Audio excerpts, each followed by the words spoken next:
여러분 안녕하십니까? 헬로티비 뉴스입니다. 북한이 오물풍선을 연일 살포하고 있는 데 이어 15일에는 경의선과 동해선 남북 연결도로를 폭파하면서 남북 관계의 긴장감이 높아지고 있습니다. 특히 접경 지역 주민들은 불안감이 클 수밖에 없는데요. 경기도가 접경 지역 주민 보호를 위해 파주와 김포, 연천을 위험구역으로 설정하고 대응에 나섰습니다. 보도에 김신혜 기자입니다. 연천군 중면 면사무소 마당입니다. 9년 전 이곳에 북한이 대북 확성기 공격을 위해 쏜 총탄이 떨어졌고 이딴 폭격에 주민 50여 명은 대피소에서 밤잠을 설쳐야 했습니다. 최근 남북 긴장이 다시 고조되면서 주민들은 또다시 피해를 입지 않을까 우려하고 있습니다. 그때 뭐 대피소에 가서 저거 피나니까 거가 있었지. 90을 바라보니까. 근데 자식들이 이제 제대로 못 살을까 봐 이제 그게 걱정이지. 이처럼 접경 지역 주민들의 불안감이 커지는 가운데 경기도가 파주와 김포, 연천을 위험구역으로 설정했습니다. 도민 안전을 위해 군사적 충돌을 유발할 수 있는 대북전단 살포 행위 등을 단속하겠다는 겁니다. 경기도의 제1 책무는 도민의 생명과 안전을 지키는 것입니다. 이에 도민의 생명과 안전을 위협하는 대북전단 살포를 방지하기 위해 재난 및 안전관리기본법에 따라 파주시, 김포시, 연천군 3개 지역을 위험구역으로 설정합니다. 위험구역에는 3개 시군 안에서 대북전단 살포가 빈번하게 이루어졌고 또 가능성이 높은 11곳이 포함됐습니다. 중면 합수리와 군남면 옥계리 등 연천 5곳, 파주 4곳, 김포 2곳입니다. 설정된 구역에는 대북전단 살포 행위 단속을 위한 경기도 특별사법경찰단이 투입됩니다.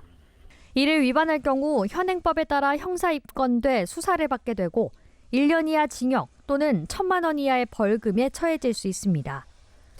경기도는 추후 상황에 따라 포천 등 다른 지역도 위험구역으로 추가 지정할 가능성도 있다고 설명했습니다. 그러면서 이번 위험구역 설정이 도민의 생명과 안전을 지키기 위한 최소한의 행정조치라며 적극 협조를 당부했습니다. 헬로티비 뉴스 김신혜입니다. 육군 5군단이 16일 군단 창설 제71주년과 6.25 전쟁 당시 포천 철원 지역 수복을 기념하고 초대 군단장 고 최영희 장군의 헌신과 희생 정신을 기리기 위한 행사를 진행했습니다. 행사는 김성민 5군 단장을 비롯해 군단 주요 지휘자들과 예하부대 장병들, 고 최영희 장군 유가족회와 지역 주민 등 200여 명이 참석한 가운데 진행됐는데요. 참석자들은 군단 창설 시부터 71년의 역사를 조명할 수 있는 사진과 6.25 전사자 유해 발굴 사업 유품을 관람했습니다. 김성민 5군 단장은 기념사를 통해 군단이 창설된 후 승진이라는 이름에 걸맞은 육군의 대표 군단으로 자리매김할 수 있었던 건 초대 군단장 고 최영희 장군님을 비롯한 선배 전우들께서 세우신 역사와 전통을 계승해 임무 수행한 결과라고 강조했습니다. 의정부 교육지원청은 제105회 전국체육대회 경기도 대표 의정부 선수단을 찾아 격려했습니다. 이번 대회는 김해 종합경기장 등 75개 경기장에서 개최됐으며 의정부 교육지원청에서는 고등부 30명의 학생 선수들이 검도 등 11개 종목의 경기도 대표로 참가했습니다. 유도 강호 의정부 경민고는 제105회 전국체육대회 남자유도 고등부에서 금메달 3개, 은메달 1개, 동메달 3개, 혼성 단체전 우승 등 남자 고등부 종합 1위를 차지했습니다. 연천군은 연천고등학교와 자유령 공립고등학교 2.0 운영 업무 협약을 체결했습니다. 이번 협약은 교육 프로그램 개발 운영과 각 기관의 자원 공유, 교육과정 운영을 위한 인적, 물적 자원 지원, 교육발전 특구 추진 사업 협력 등의 내용을 담고 있는데요. 교육부의 자유령 공립고 2.0 사업에 선정되면 지자체가 보유한 인적, 물적 자원을 활용한 특성화 프로그램을 운영할 수 있습니다. 또 교육부, 교육청의 예산 지원, 교육과정 및 학사 운영에 자율성이 부여되는 등 각종 특례를 받을 수 있습니다.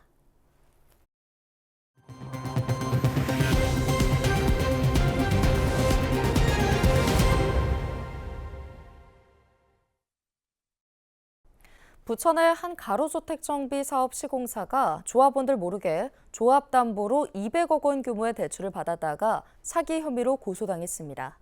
조합원들은 빚까지 떠안고 집에서 쫓겨날 위기에 처했습니다. 이관성 기자의 보도입니다. 가로주택 정비 사업을 통해 지난해 6월 준공한 부천 오정구의 한 아파트 건물입니다. 이 아파트에 들어와 살던 주민들은 올해 5월 한 신탁사로부터 난데없는 퇴거 요청 공문을 받았습니다. 부동산이 담보 신탁돼 있고 무단 점유로 채권 손실이 우려되니 집에서 나가달라는 내용의 공문이었습니다. 한 달 뒤에는 7개 단위 농협으로부터 정비조합이 담보를 제공해 실행한 대출에 문제가 생겼다며 부동산 공매 등 법적 절차를 진행할 수 있다는 통지서까지 날아왔습니다. 상황이 믿기지 않았던 주민들은 은행을 찾아가 사실관계를 확인했고 시공사가 정비조합 담보로 200억 원 규모의 대출을 받았던 사실을 알게 됐습니다. 가로주택 정비사업 조합의 담보 제공은 모르는 일이었습니다.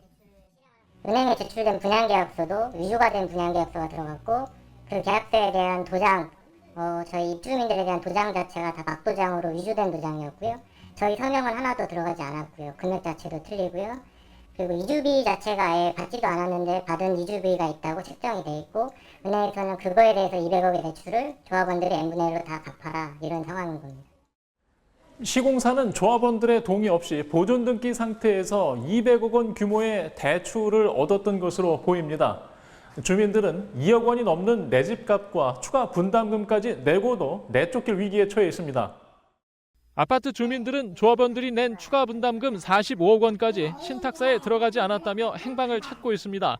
시공사 대표와 조합장은 뚜렷한 입장을 밝히지 않고 있는 상황입니다. 아파트 주민들은 시공사 대표 A씨를 사기와 사문서 위조 등 혐의로 경찰에 고소하고 조합장 B씨도 빈집 및 소규모 주택정비 특례법 위반 혐의로 고소했습니다. 대출 은행들도 A씨를 대출 사기 혐의로 경찰에 수사 의뢰한 상황입니다. 헬로티비 뉴스 이관서입니다. 인천 영종도에 국제학교 설립이 추진됩니다. 인천경제자유구역청은 영종국제도시 골든테라시티에 외국 교육기관인 국제학교 유치 설립을 위한 국제 공모를 시작했다고 밝혔는데요. 현재 인천경제자유구역 내 국제학교가 없는 곳은 영종이 유일합니다. 현재 송도에는 체듀일가 칼빈 매니토바 국제학교, 청라에는 달튼 외국인 학교가 있습니다. 경제청은 사업 제안서를 내년 1월 10일까지 접수하고 평가를 거쳐 우선 협상 대상자를 선정할 계획입니다. 이후 사업 계약을 체결하고 오는 2028년 또는 2029년 개교를 목표로 추진합니다. 국제학교는 인천도시공사가 중구 운북동 96,093제곱미터를 제공할 예정입니다. 경제청은 골든테라시티에 해외 명문학교를 유치해 외국인 정주 여건 개선을 통해 투자 유치는 물론 지역경제 활성화에 속도를 낸다는 방침입니다. 지난달 주택 거래가 줄면서 인천 지역 집값 상승폭이 줄어든 것으로 나타났습니다. 한국부동산원이 발표한 9월 전국 주택가격 동향 조사를 보면 지난달 아파트와 연립, 단독주택 등 인천 지역 주택 매매 가격 지수는 전달보다 0.21% 오른 것으로 집계됐습니다. 상승폭은 전달 0.43%에 비해 줄었습니다. 대출 규제와 추석 연휴 등으로 매수 문의가 줄며 거래가 둔화됐으나 서구와 동구, 중구의 준신축 위주로 상승한 것으로 파악되고 있습니다. 주택 유형별 집값 상승률은 아파트의 경우 상승폭이 0.37%로 전달의 0.7%보다 줄었으나 모든 주택 유형 가운데 가장 컸습니다. 연립과 다세대 주택 상승폭은 8월 0.14%에서 9월 0.13%로 다소 줄었고 단독, 다가구 주택은 0.15%에서 0.16%로 소폭 상승했습니다. 전월세 시장 역시 상승세를 이어갔지만 상승폭은 8월 0.74%에서 9월 0.66%로 줄었습니다. 경기도 생애 첫 아파트 구매가 가장 많은 곳은 화성, 파주, 양주로 나타났습니다.